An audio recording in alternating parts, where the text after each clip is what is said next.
Welcome বন্ধুরা, আমি নিশিত দে। আমার হোম গার্ডেনিং উইথ নিশিত চ্যানেলে সবাইকে স্বাগত।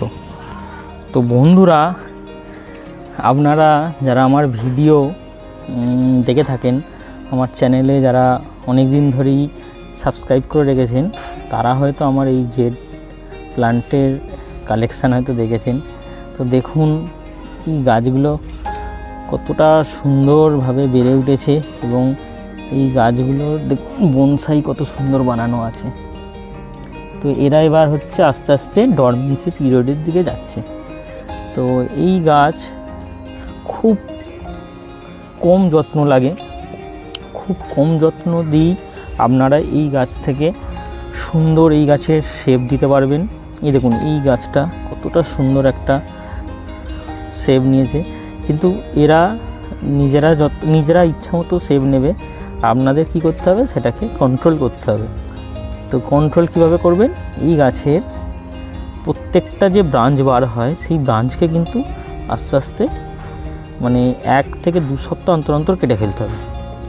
আর কি করতে হবে, এই গাছ হচ্ছে সূর্যের আলো খুব ভালোবাসে, তাই এই গাছকে ফুল সানলাইটে সারাদিন রাখতে হবে।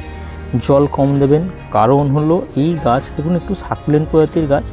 দেখুন পাতাটা প্রেস করলেই দেখুন হালকা জল মতো আছে, মানে পাতায় অনেক জল ধরে রাখে বা কাণ্ডে জল ধরে রাখে। যদি বেশি জল দেন তাহলে কিন্তু গাছের গোড়া পচে যেতে পারে। তো এইটা শুধু করতে হয়, আর কিচ্ছু করতে হয় না। একে আমি মাসে একবার বা 2 মাস অন্তর একবার এনপিকে 19-19 বা এনপিকে 20-20 দিয়ে দিই, স্প্রে করে দিই। তো এনপিকে 19-19 বা এনপিকে 20-20 যেভাবে স্প্রে করতে হয় তার ভিডিও খুব শীঘ্রই আমার চ্যানেলে আসবে। তো কতটা কোয়ান্টিটি দিতে হয় সেই সম্পর্কেও থাকবে সম্পূর্ণ তথ্য। তো এবার দেখুন একটা ওয়্যার দিয়ে সুন্দরভাবে ওয়্যারিং করে নাবি দেওয়া হয়েছে এবং খুব সুন্দরভাবে দেখুন একটা শেপ নিয়েছে। তো যেমন আপনারা রাখবেন সেই রকমই থাকবে। আর একটা জিনিস যেটা এই জেড প্লান্ট আমি করতে দেখেছি, এই দেখুন এই গাছের এই পোর্শনটা আমি যদি কেটে দিই, এই দেখুন এইখানটা যদি চাই কাটবো, এই যে দুটো ডাল আছে, এই পাতা আছে, পাতার সাইড দিয়ে আবার দুটো নতুন ডাল বার হবে। এবং আপনারা যেমন খুশি হিসাব অনুযায়ী এরকম ঘোরাতে পারবেন, শেপ দিতে পারবেন, সব কিছু করতে পারবেন। তো আস্তে আস্তে দেখুন আমি আমার প্রত্যেকটা গাছকে আপনাদের সামনে তুলে ধরবো বলে আজকে ভিডিওটা করা। তো দেখুন এরকম এটাকেও বেশ সুন্দরভাবে একটা শেপ দেওয়া হয়েছে।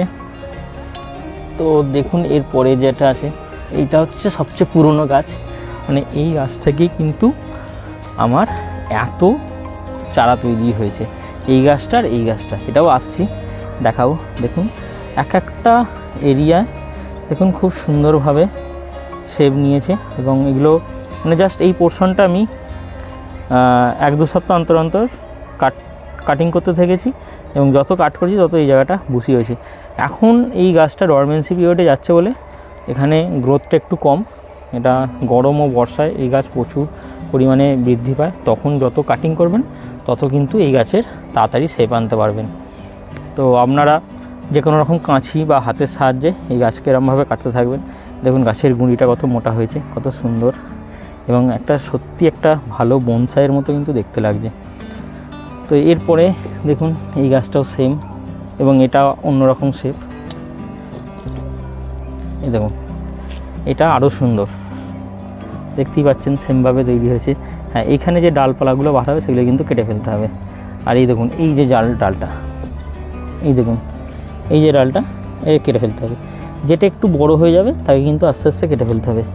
এই দেখুন কত সুন্দর একটা শেপ নিয়েছে এবং যত আপনারা যে পিঞ্চিং করতে থাকবেন ততই কিন্তু গাছ আরও হেলদি থাকবে এবং গাছের কাণ্ডটা মোটা হবে। এই পিঞ্চিং কিন্তু করে যেতে হবে। তো এখন যেহেতু ডরমেন্সি পিরিয়ড, তো পিঞ্চিং করলেও কিন্তু গাছের অতটা গ্রোথ আপনারা লক্ষ্য করতে পারবেন না।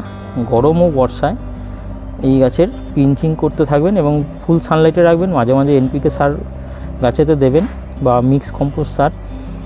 অনেক দিন পুরনো হয়ে গেলেই মাটির উপরের অংশটা চেঞ্জ করে দিতে হবে। মাটির উপরের অংশ চেঞ্জ করে দিয়ে সেখানে মিক্স কম্পোস্ট সার আর নতুন কিছু মাটি গাছের গোড়ায় দিলে কিন্তু গাছ তাতেই হেলদি থাকে। তো আপনারাও এই গাছ সংগ্রহ করেন। আরও একটা জিনিস, এই গাছের কিন্তু খুব সহজে চারা বানানো যায়। এই যে ডালটা ধরুন আমি কেটে ফেলে দিলাম, এই যে ডালটা, এইটা ফেলে জাস্ট মাটিতে বসিয়ে দিলি সেখান থেকে কিন্তু খুব সহজেই কিন্তু চারা হয়ে যাবে।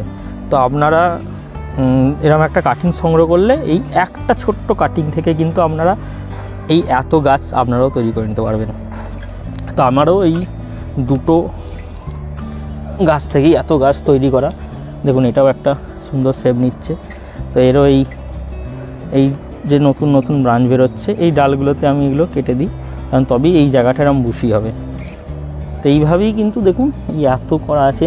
এইটা দেখুন একটা পাখির আকার দেওয়ার চেষ্টা চলছে একে, এটাও কিন্তু খুব সুন্দর আছে এবং দেখতে খুবই ভালো লাগছে।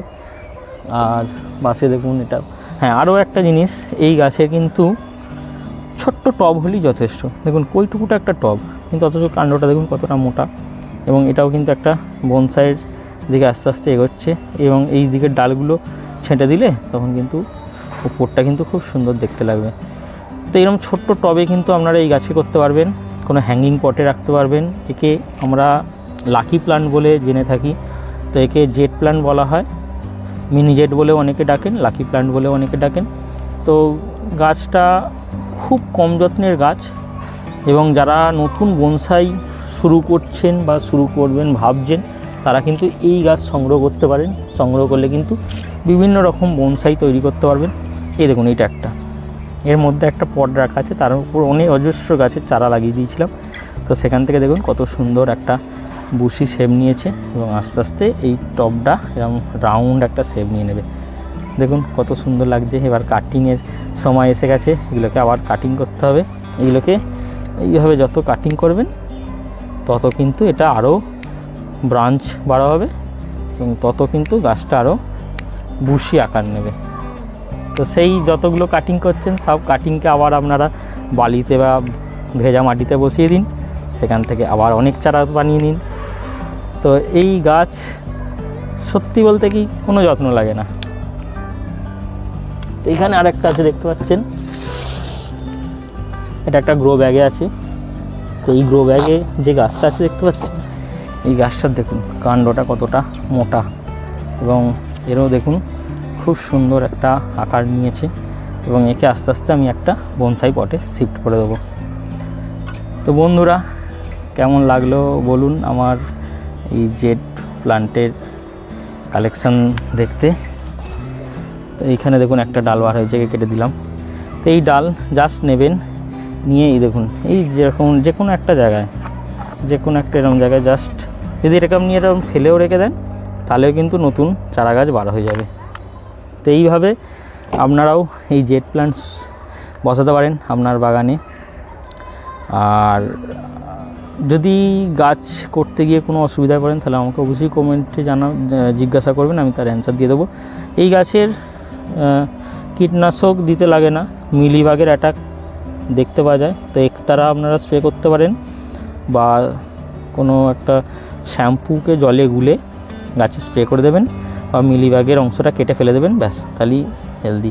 আর এছাড়া এই গাছের কোনো যত্নই লাগে না, যত কম যত্ন নেবেন তত এই গাছ হেলদি থাকবে। তো কেমন লাগলো অতি অবশ্যই কমেন্টে জানাবেন। যদি ভিডিওটা ইনফরমেটিভ লেগে থাকে তাহলে অবশ্যই লাইক শেয়ার করতে ভুলবেন না। Thank you.